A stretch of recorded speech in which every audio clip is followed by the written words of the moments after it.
علیکم ورحمۃ اللہ وبرکاتہ۔ اعوذ باللہ السمیع العلیم من الشیطان الرجیم من ہمزہ ونفخہ ونفثہ۔ بسم اللہ الرحمن الرحیم۔ ومن يسلم وجهه إلى الله وهو محسن فقد استمسك بالعروة الوثقى وإلى الله عاقبة الأمور۔ ومن كفر فلا يحزنك كفره إلينا مرجعهم فننبئهم بما عملوا إن الله عليم بذات الصدور نمتعهم قليلا ثم نضطرهم إلى عذاب غليظ۔ اور جو شخص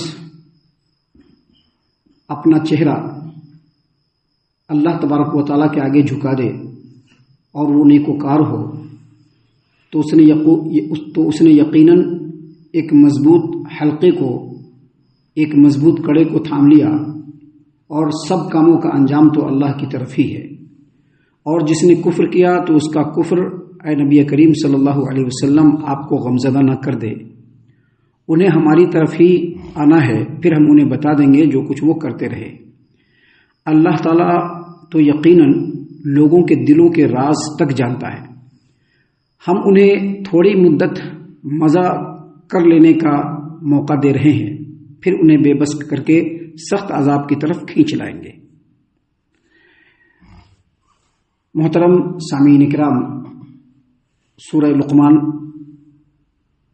سورہ نمبر 31 اور اسی صورت سے آیت نمبر 22، 23، 24 یہ 3 آیات ابھی آپ کے سامنے تلاوت کی گئیں۔ بفضل اللہ، بعون اللہ، بتوفیق اللہ، تینوں آیتوں کا ترجمہ بھی آپ تمام کی خدمت میں پیش کیا گیا۔ دیکھیے، اللہ تبارک و تعالیٰ نے فرمایا وَمَن يُسْلِمْ وَجْهَهُ إِلَى اللَّهِ وَهُوَ مُحْسِنٌ فَقَدِ اسْتَمْسَكَ بِالْعُرْوَةِ الْوُثْقَى۔ اور جو آدمی اپنا چہرہ اللہ تبارک و تعالیٰ کے آگے جھکا دے اور وہ نیکوکار ہو تو اس نے یقیناً ایک مضبوط کڑے کو تھام لیا، ایک مضبوط حلقے کو تھام لیا۔ آپ نے دیکھا ہوگا جب ہم لوگ ٹرینوں میں سفر کرتے ہیں یا بس وغیرہ میں، تو جو لوگ کھڑے ہوتے ہیں ان کے لیے ایک پائپ ہوتا ہے، اور پائپ کے اندر پکڑنے والا ہوتا ہے، جس کو آدمی پکڑتا ہے تو گرنے سے بچتا ہے، اس کو کہتے ہیں کڑا یا اسی کو کہتے ہیں حلقہ۔ یہاں پر اللہ تبارک و تعالیٰ نے فرمایا وَمَن يُسْلِمْ وَجْهَهُ إِلَى اللَّهِ وَهُوَ مُحْسِنٌ، اور جو آدمی اپنا چہرہ اللہ کے آگے جھکا دے۔ اس کا مطلب یہ ہے کہ اللہ کے حکم کو تسلیم کرتے ہوئے اپنے سر کو اللہ کے آگے جھکا دے۔ اور اللہ کے حکم کو تسلیم کرنے کا مطلب یہ نہیں ہے ہمیں مانتی لیکن کرتی وہی جو ہمارا من کر رہا ہے، یہ اللہ کے حکم کو تسلیم کرنا نہیں ہے۔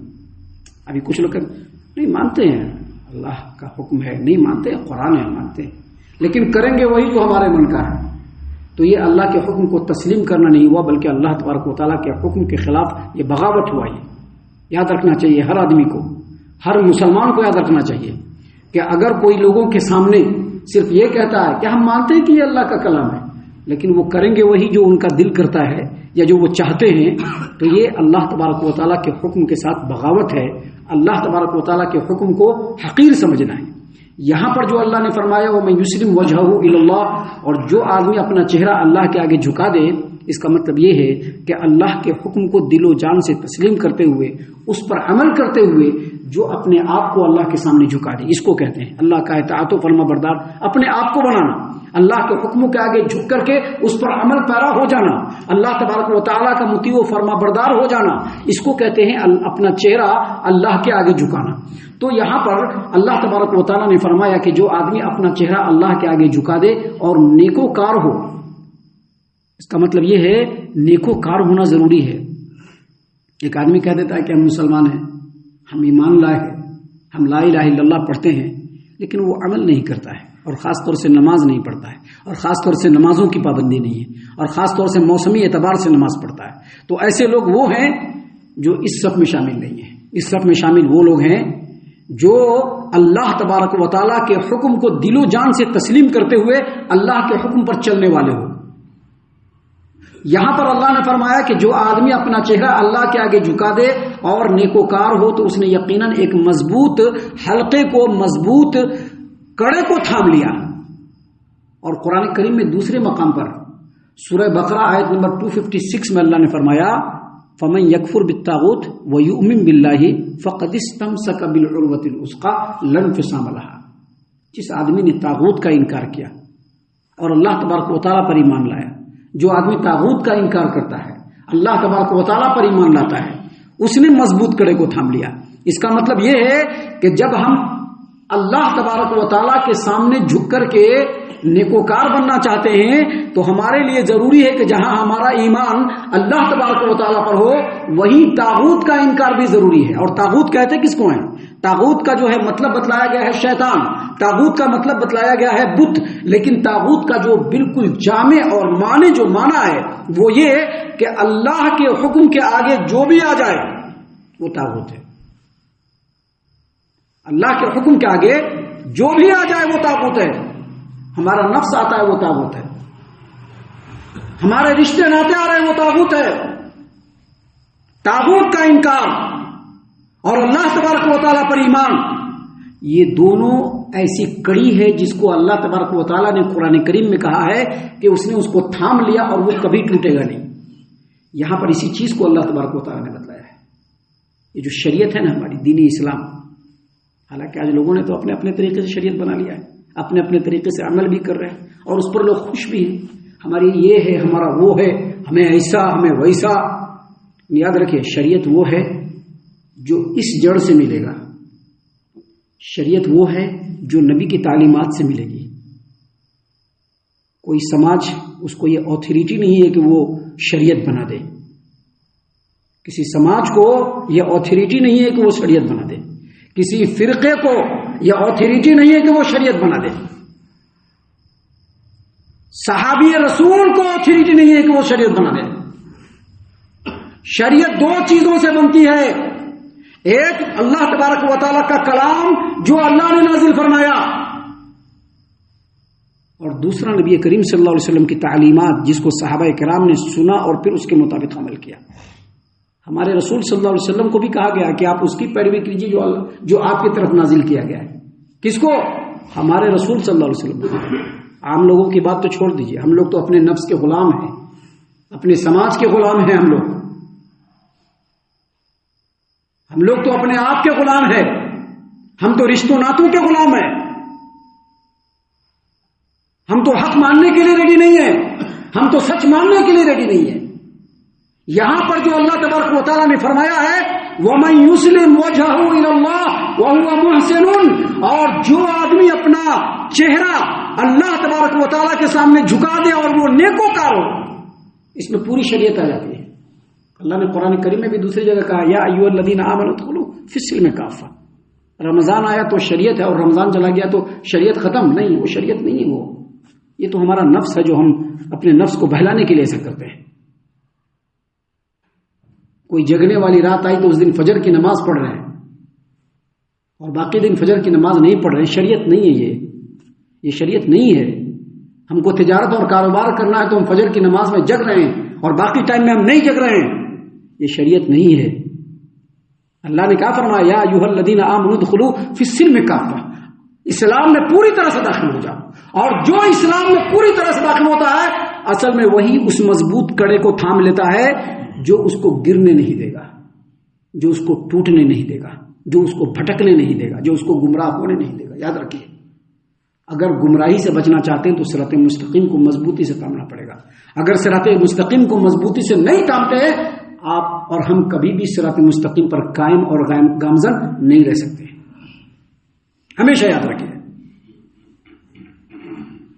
مسلم گھرانے میں پیدا ہو جانا یہ ہدایت کی دلیل نہیں ہے. یاد رکھیے گا کسی امام اور کسی عالم کے گھر میں پیدا ہو جانا یہ ہدایت کی دلیل نہیں ہے.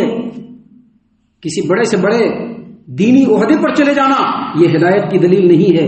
ہدایت کی دلیل وہ ہے کہ جو آدمی اللہ تبارک و تعالیٰ کے بتائے ہوئے طریقے پر چلے، جو نبی کے بتائے ہوئے طریقے پر چلے، اس کو کہتے ہیں اصل میں ہدایت. اور یہ ہر ایک کے لیے ہے، کیا شاہ اور کیا غدا، کیا علماء اور کیا عوام، سب کے لیے یہ. اسی لیے اللہ تبارک و تعالیٰ نے یہاں پر عمومی کا صیغہ استعمال کیا وَمَن يُسْلِمْ، اور جو آدمی. یہ نہیں کہا کہ وہ آدمی، کیا کہا اور جو آدمی. عالم صاحب نہیں چلیں گے وہ بھی ہدایت پر نہیں، نکو وہ ہدایت پر نہیں ہے. وہ امام صاحب نہیں چلیں گے وہ ہدایت پر نہیں ہے. وہ بڑے سے بڑے دینی کام کو ہم انجام دے رہے ہیں لیکن اس پر نہیں چل رہے، ہدایت پر نہیں ہے۔ اسی لیے اللہ نے کہا کہ جو آدمی اپنا چہرہ اللہ کے آگے جھکا دے اور وہ نیکوکار ہو تو اس نے ایسے مضبوط کڑے کو تھام لیا جو کبھی بھی ٹوٹے گا نہیں۔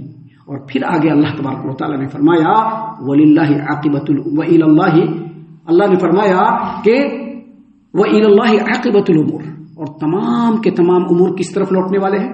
اللہ کی طرف لوٹنے والے ہیں۔ کوئی دنیا میں ہمیشہ کے لیے نہیں آیا ہے، کوئی نہیں آیا دنیا میں ہمیشہ کے لیے۔ یہ جو لڑکا بھی اس عمر میں دکھ رہا ہے نا، آفٹر 10 ایئر یہ کہاں ہوگا اس کو خود پتہ نہیں ہے۔ ابھی کمپلیٹ ہم لوگ بوڑھے نہیں ہوئے ہیں، آفٹر 10 ایئر ہم لوگ کہاں رہیں گے کوئی پتہ نہیں۔ کچھ پتہ ہے کیا؟ کچھ بھی پتہ نہیں ہے۔ اسی لیے سب کام اللہ کی طرف لوٹنے والے ہیں، لہذا ہمارے لیے صرف ایک ہی راستہ ہے، نو چوائس۔ چاہے آپ ہوں، چاہے آپ ہوں، چاہے آپ ہوں، چاہے ہم ہوں، چاہے میری اس بات کو سننے والا کوئی بھی ہو، کوئی چوائس نہیں ہے، اس کے علاوہ کوئی چوائس نہیں ہے۔ بل کلنٹن کے لیے بھی کوئی چوائس نہیں ہے، اس کے لیے بھی کوئی چوائس نہیں ہے، کوئی چوائس نہیں ہے اس کو۔ دنیا کے بڑا سے بڑا ملینئر اور بلینئر ہے، اس کے لیے بھی اس کے علاوہ کوئی چوائس نہیں ہے، کوئی چوائس نہیں ہے اس کے لیے۔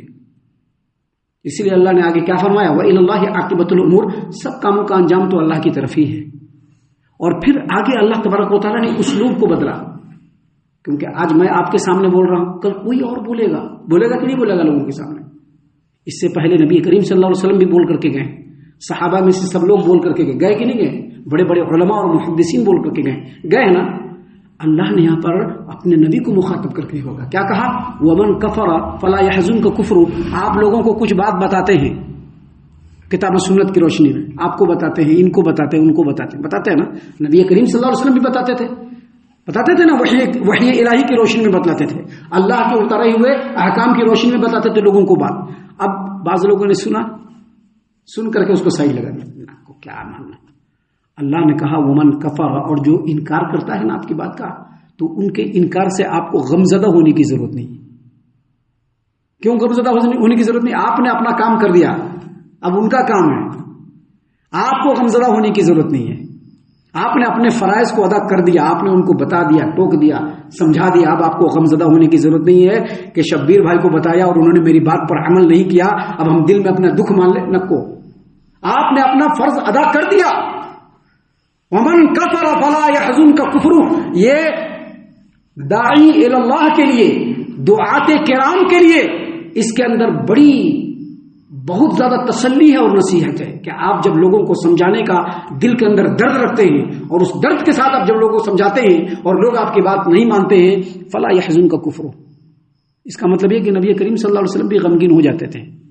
آپ کو جب لوگوں کو بتاتے تھے اور لوگ جب نہیں مانتے تھے، نہیں سنتے تھے، تو آپ صلی اللہ علیہ وسلم بھی ذرا غمزدہ ہوتے تھے۔ اس لیے اللہ نے سمجھاتے ہوئے کہا کہ اگر کوئی انکار کرتا ہے تو اس کا انکار، اس کا کفر آپ کو غمزدہ نہ کرے۔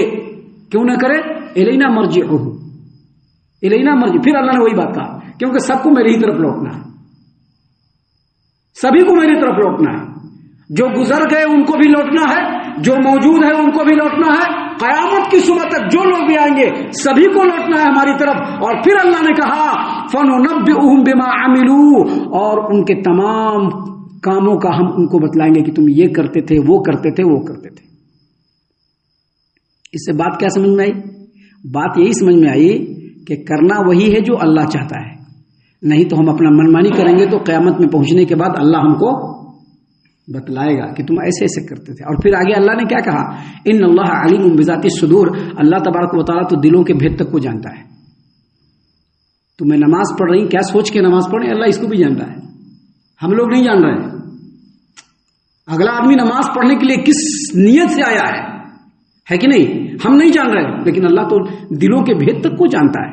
اس لیے اللہ سے کوئی چیز چھپ نہیں سکتی۔ اس لیے اللہ نے آگے فوراً کہا نمتعہم قلیلا ثم نضطرہم الی عذاب غلیظ، دنیا میں تھوڑے دن کے لیے مزہ اڑانے کے لیے چھوڑ دیا آپ نے، نمتعہم قلیلا، دنیا میں تھوڑے دن کے لیے ہم نے ان کو مزہ اڑانے کے لیے چھوڑ دیا، لو مزہ اڑاتے رہو، ثم نضطرہم الی عذاب غلیظ، لیکن جو دنیا میں اپنے من کی کرے گا، لیکن جو دنیا میں اپنے نفس کا غلام بنے گا، جو دنیا میں اللہ کے احکام کو چھوڑ کر طاغوت کے حساب سے چلے گا، ایسے لوگوں کو ہم سخت عذاب کی طرف جانے پر مجبور کر دیں گے قیامت کے دن۔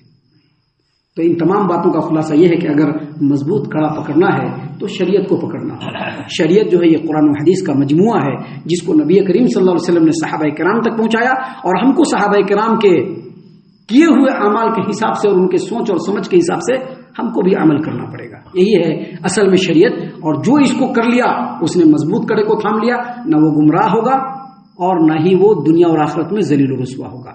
ہم اللہ سے دعا کرتے ہیں کہ اللہ تعالی ہم تمام کو ان تمام باتوں کے اوپر خوب غور و فکر اور تدبر کرنے کے ساتھ ساتھ ان باتوں پر عمل کرنے کی بھی توفیق عنایت فرمائے، آمین۔ اللہ تعالی ہم تمام کو صحیح معنوں میں پکا سچا مومن مسلمان بنائے، اللہ اور اس کے رسول صلی اللہ علیہ وسلم کی اطاعت و فرما برداری کرنے والا بنائے، صحابہ کرام رضی اللہ عنہم کے طریقے پر چلنے والا بنائے، جنت الفردوس میں جگہ عطا فرمائے۔ اے اللہ ہم تمام کو جہنم سے پناہ دے، اے رب العالمین ہم تمام کو جہنم سے پناہ دے، اے مالک الملک ہم تمام کو جہنم سے پناہ دے، آمین یا رب العالمین، وما علینا الا البلاغ المبین۔ تبارك الذي نزل الفرقان على عبده ليكون للعالمين نذيرا